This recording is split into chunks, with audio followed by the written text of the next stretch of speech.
I want to start with quotes from two Italian philosophers because, after all, the main topic that I'm dealing with here is nihilism in the Mediterranean. And there's been a lot of thinking, a lot of speculation, a lot of literature on the part of Italian contemporary philosophers on the issue of nihilism, which, of course, originates with Friedrich Jacobi at the end of the 18th century in his criticism toward Kant, but of course they are, everybody's thinking now of Nietzsche and what Nietzsche had to say about nihilism. So this is the starting point. My starting point are two quotes from Emanuele Severino and Massimo Cacciari, and I will use them to proceed into an investigation of what could be this strange epistemological object that is Mediterranean nihilism. So I will begin here with this quote from Emanuele Severino's L'essenza del nihilismo, Essence of Nihilism. A book has not been yet published in English, but I hope it will be soon. I have been one of the editors of the English edition of this book. I still don't know, who will be the publisher, but I think that sooner or later the book will come out. And this is a very important passage of the book. It says, Plato founded not a theory of the world, but the world itself, by rejecting Parmenides, by rejecting the clear-cut division between being and non-being, and inserting the metaxou, the participation of being and non-being. So he created the world. Before Plato, there was neither world nor production and destruction. They had been waiting in concealment to be called into the light. For the world, the participation between being and nothing, to come to light, being and nothing had first to be called forth from concealment.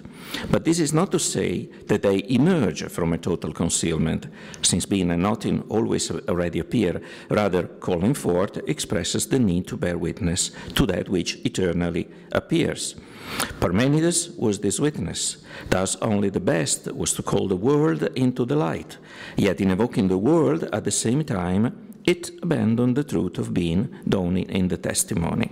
Now, I know this passage would need a lot of commentary, but what it says is that the world which we inhabit today is not the word of Parmenides, is not the word made of being and non-being. Is a word of participation, is a word of being and nothingness at the same time. To answer the most obvious objection, yes, there was a word even before Plato. There was Homer. But Homer's word is a word of deeds and passion that are entirely acted out. It's not a word of concepts. And of course, there was a word in the East, but again, it's not the same thing. Let's now move on to the second quote from Massimo Cacciari. This book is called Europe and Empire. It's another book that I have edited, and it's going to be published. Fordham University Press is going to put it out. It will be available in March 2016. Here, the notion of nihilism, of the participation of being and nothingness, acquires a geopolitical dimension. That is, in Cacciari's interpretation, what is purely metaphysical in Severino's philosophy becomes geopolitical. The participation of being and nothingness is, in fact, the commonality of the one and the many that you have in the ancient Mediterranean culture, the presence at the same time of mainland and island, of continent and archipelago, of the citizen of Athens and the sailor. So this is the geopolitical dimension of the one and the many, and the mainland and the archipelago. And this is, in Cacciari's opinion, the inception of the very idea of Europe. I read the quote. Europe, therefore, designates neither a physical, geographical reality nor a politico-cultural state. Europe is logos in the etymological sense of the word, an idea that gathers in itself different languages and different questions and then tries to express them. The logos, that is Europe, gathers and expresses the different ways through which it has attempted to respond to the enigma, know thyself. That Europe has always looked for an identity, for one identity, can only be put into doubt by the nationalist nonsense which has separated the people. Nationalist nonsense is a quote from Nietzsche. But an identity, one identity, in what sense? It is only a question of the one that lives in relation to the many. And the principle is alive because it gives itself to itself in the manifestation of the differences. So, yes, Europe wanted to be one, but it's a one that cannot discard the many. And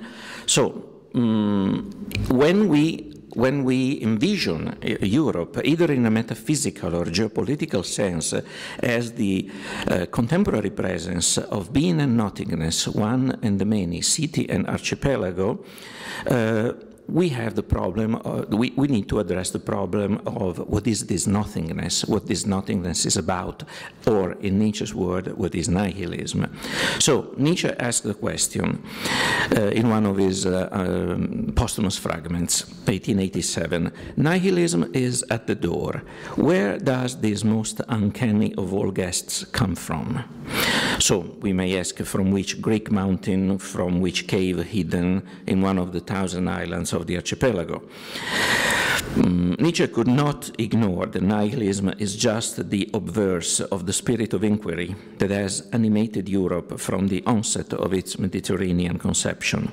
Never be content, always rationalize, always make it new, always suspect, always destroy the values or the illusion, as Leopardi would say, that the previous generations created, always be equally tempted by totalitarian order and social anarchy, but most of all, always set out to sea to reach the next island, the faraway Strait of Gibraltar, the unpeopled world behind the sun, as Dante's Ulysses did, or a higher ground, from where the future will appear in all its glory, only to be cast away as soon as it recedes into the past. It is no wonder that contemporary Mediterranean thinkers from Italy, France, Spain, and colonial Algeria, because I'm thinking also of Jacques Derrida, have endlessly asked questions about the nature and implications of Mediterranean nihilism. In Severino's words, European nihilism stems from the post-Parmenidean folly of positing the absolute faith in becoming and production of beings at the expense of being with a capital B. From a different perspective, and drawing inspiration from Hannah Arendt, Cacciari has observed that the predicament of Western modernity may be indeed the ultimate revenge of the ancient Mediterranean gnosis, which now has touched on the whole world, namely the assumption that the techno-scientific project will finally free men and women from the boundaries of their worldly prison. And that, I need to anticipate that is an implicit criticism of the beautiful souls that put the Mediterranean against the technological north, you know, the Nordic Europe. It's the same thing. The Mediterranean is not necessarily a geographical concept. It migrates. It migrates, and it's not. You cannot find it now in Greece or on the shores of Sicily. You find that idea of Mediterranean. You find that logos that is never content with itself, maybe in the most technological, advanced, part of Western civilization, but not necessarily on the shores of the Mediterranean. Yet, if nihilism is the curse of the West because of its belief that the world can be created, annihilated, and then recreated again, it is also the most powerful agent of change. Nietzsche knew that passive, decadent nihilism of which romantic pessimism from Hölderlin to Leopardi and Wagner was the highest incarnation, find its counterpart in active nihilism, the sudden feeling that the world cannot stand the way it is and it needs overturning. Passive nihilism is the revolution coming from the past. Active nihilism is the revolution that claims to come from the future. Its trajectory, the trajectory of the active nihilism, begins maybe with the 18th Brumaire of Marx. The new revolution will not restore the golden age, says Marx, and possibly ends with the thesis on the philosophy of history of Walter Benjamin, in which he says that the only revolution that is still going on, after all, is capitalistic progress, and the angels of history cannot but cry over the unredeemed past. As the top of the arc stands Nietzsche's will to power, the permanent revolution that by means of the eternal return appropriates both future and the past. Now, in the course of history, passive and active nihilism have never ceased to fight over the possession of time. That means, however, that the history of the West is less the history of the different epochs of being, as in Heidegger, historicization of being, than the series of different epochs of non-being, different epochs of nihilism, each one superseding the others. So Judaism and Christianity, for example, introduced the nihilistic idea that God, the creator, was independent from its creation, a belief that only Spinoza had the strength to challenge. The Lutheran Calvinist Reformation pushed the Augustinian idea of predestination to its nihilistic edge by denying all value to human agency and, at the same time, proclaiming the lack of agency as the worst sin. As a result, the West has enjoyed, so to speak, and endured the nihilism of industrial revolution, of colonialism, of capitalist economy, and many others. The absolute faith in the rationality of history, shared by Hegel, Marx, and all his followers, the nihilism of scientific racism, nativism, religious ideological fundamentalism, which is, after all, exemplified in a very simple formula. X is nothing unless it is Y. A Jew is nothing because he's not an Aryan, a Shia is nothing because he's not a Sunni, or vice versa. A black man is nothing until he behaves like a white man, an immigrant is nothing until he renounces his identity, and so on and so forth. The idea that something can be nothing is at the core, is the core of nihilism. And now the whole world, and not just the West and not just the Mediterranean, is under the nihilistic heel of catastrophic capitalism, for which the destruction of life on Earth is indeed nothing, and therefore nothing to worry about. So, what can we do now? What can we say? That there is only one nihil, only one nothingness, but there are many nihilisms, as we have seen, and each one has its own features. From the historical experience that we have, the nihilism of the one, that there is one history, one ideology, one race, one power, one operating system, one economy, one God, is much more dangerous than the nihilism of the many. Civilization may suffer from a deficiency of nihilism as much as they do from its excess. Now and then, we may need to enlist reasonable nihilism to fight off the next dictatorship of the ultra-nihilist worshippers of the one. Parmenides' world looks perfect on paper. Here's nothingness, here's being. But, as I said before, we do not live in Parmenides' world. I will skip some part here to go back to the Mediterranean issue. So, when Nietzsche muses about the Mediterranean Sea as the cradle of his philosophy of the future, pitted against the dreadful German spirit personified by Wagner, how deep was his understanding of the Mediterranean cultures, and how much was he influenced by a northern bias? So he was trying to escape from northern nihilism, but how much was he aware and to a certain extent he had to be aware that the northern nihilism used to be southern nihilism before it became northern.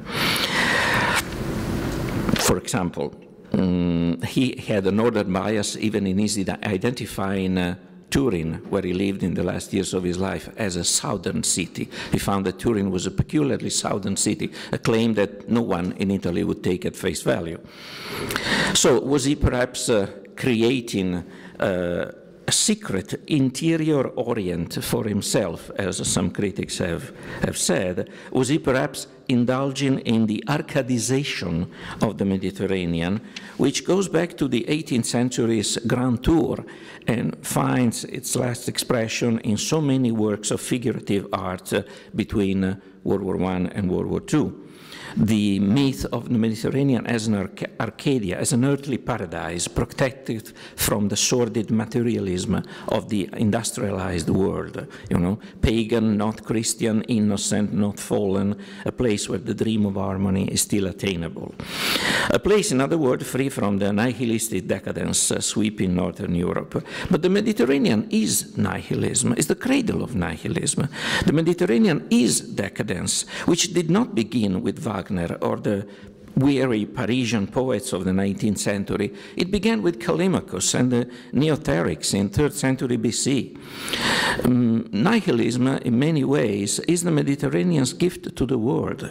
Every time we essentialize the Mediterranean as a space of resistance against Nordic destructive capitalism without acknowledging the deep destructive forces that the Mediterranean has unleashed and is still capable of unleashing, we are only orientalizing ourselves. We could do better by listening to Giorgio De Chirico in one of his last outbursts of intellectual lucidity in 1928, when he lashed out at the neo-Arcadization of Mediterranean in art, and he said, "What of all those sublime and stupid resolutions of going back to the land, of folk art, of sincerity, abnegation, honesty, probity, simplicity, of bowing down before nature, the cult of the beautiful, pure utopias, and all of that, nothing now remains, nothing but a handful of ashes." So, to the extent that the orientalizing ideologies of Mediterranean have been developed as a response to Northern Europe, they do not stem from an autonomous thought. By defining the Mediterranean as a mere alternative to Nordic calculating mentality, one has already fallen into the trap of a defensive mindset. The more the Mediterranean peoples defend themselves from Northern stereotypes, the more they end up reinforcing them.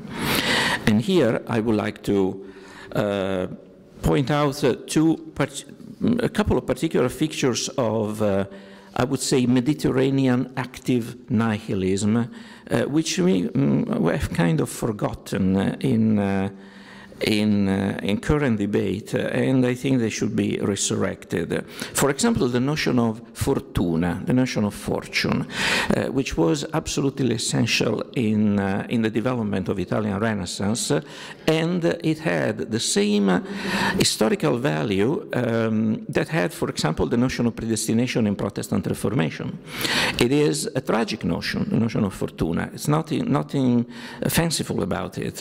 You find it in Boccaccio. You find it also in Dante, in the 7th canto of the Divine Comedy, in the Virgil speech. But the real Renaissance fortuna is in Boccaccio, in Alberti, and Machiavelli. And for example, in Alberti, Momus, or the Prince, written in 1453 as a response to the shock that the West had because of the fall of Byzantium, you know, the end of the last remnants of the Roman Empire and the beginning of the Ottoman Empire. Leon Battista Alberti in Momus defined with utmost clarity the proof of nihilism that the new aristocratic merchant society of his age required, and I mean proof as in the alcohol proof of a good wine.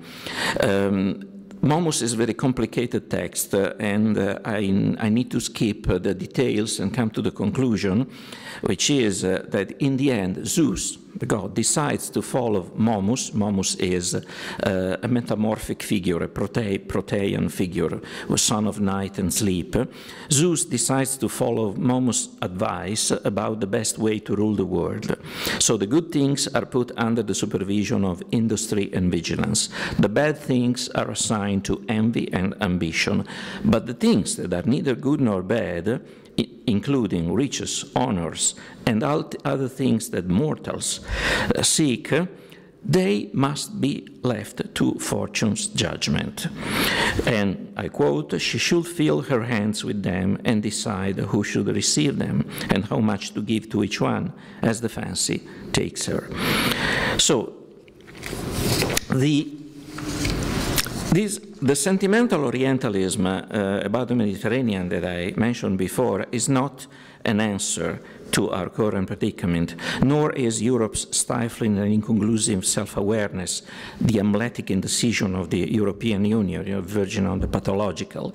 The Mediterranean alternative is not to be found in the sun and the sea, in slow food, or in Nietzsche's imaginary African cheerfulness, but in the active nihilism of Alberti's Momus, Alberti's fortune, in the role Alberti, Machiavelli, Boccaccio, and many others assigned to fortune, which spurred the Italian Renaissance as much as predestination spurred the Protestant capitalism, and was not perhaps the supposedly fatalistic abandonment to Allah's will that ignited, to quote Hegel, the lessons on the philosophy of history, the most enthusiastic series of conquest in history. So what in the Middle Ages was still a blind nihilistic force, fortuna imperatrix mundi, was redefined in the Renaissance as having a legitimate place in human affairs. It turned passive nihilism into an active one. Fortune was the divine name of what Hegel would later call the sway of the negative, the right amount of chance, multiplicity, and unpredictability that the society needs in order to try, fail, try again, and succeed. Fortune's fundamental assumption is that the essence of man is undecided, oscillating, everything and nothing at the same time, and the world has not been judged yet. There is nothing cheerful, as I said, about Alberti's fortune. Nothing can be trusted to be the solid rock on which the foundation of one life can stand. Yet there is nothing like a relief from the responsibility of being in charge of the one to unleash the potentialities of the many. And there is no need to be proud of one's shortcomings either. I don't know if you've seen the film an old Italian film, 1975, Chocolate for Breakfast, Cioccolata colazione. It's about Italian immigrants in Switzerland, and they are rejected by the Swiss authority, and they are sent back to Italy, and so they're put back on a train, and they start shouting at the Swiss policemen, "You don't have the sea, you don't have the sun." Yes, but they don't have a job. So for every Mediterranean beautiful soul who says, "I'm proud of being, yes, a southerner," there is, we might wonder why there is no one in Berlin saying, "I'm proud of being a German hedge fund manager." Because pride is for losers. Fortuna is for winners. And final thing, before Dante, the first European intellectual who wrote in a national language and not in Latin was Ramon Lull. In his book called The Book of the Gentile and the Three Wise Men, 1274, 1276, we have a very sweet parable of a supposedly non-nihilistic quest echoed by Boccaccio in the Melchizedek tale in the Cameron first three. We have a Christian, a Muslim, and a Jew explaining their theologies to a doubtful pagan. When the pagan, announces to them that he has finally decided which religion to embrace, the three wise men do not want to hear his choice, fearing they would lose the pleasure of meeting again to resume their conversation. There is no doubt that this is the thought that Europe needs, Mediterranean Europe as well as Northern Europe. It is within its grasp, and still could be its destiny. But it harbors a secret, and until that secret is recognized for what it is, the dreadful moment when the true religion is announced and peoples are called to arms to impose it or defend it will rear its ugly head again. The secret is that the three great monotheistic religions might be united less by their faith in their own God than by their specific nihilism, which resides precisely in their passion for an infinite quest, which inevitably will bring them to devaluate their current values to instate new and truer values. And yet, this very splitting, which cuts through the three religions, also unites them, making communication possible insofar as the priests of the three religions acknowledge that their doctrines are in themselves split, and the crack of nihil has already created a gap in their impossible contradictory tenets. The three wise men will resume their conversation insofar as they do not have full access to the truth of their own desire. Their opponents from other confessions guard the truth they are looking for, like the fathers of the church who defined themselves against the heretics. The wise man's only hope is that they will receive the truth about themselves from their own infidels. Cultures that refuse to come to terms with their intrinsic deadlock, their intrinsic point of nothingness, the black hole, or become suspicious, paranoid, ultimately psychotic. For nihilism is a pharmakon in the Greek sense of the word. It can be poison or medicine. A vaccination, which is a little bit of both, is recommended now and then. No heavy dose is necessary. When the weight of the all-existing, all-encompassing, all-eternal one word becomes too heavy, it is enough to stop and murmur the prayer of the old Spanish waiter in the famous Hemingway tale, A Well Clean-Lighted Place.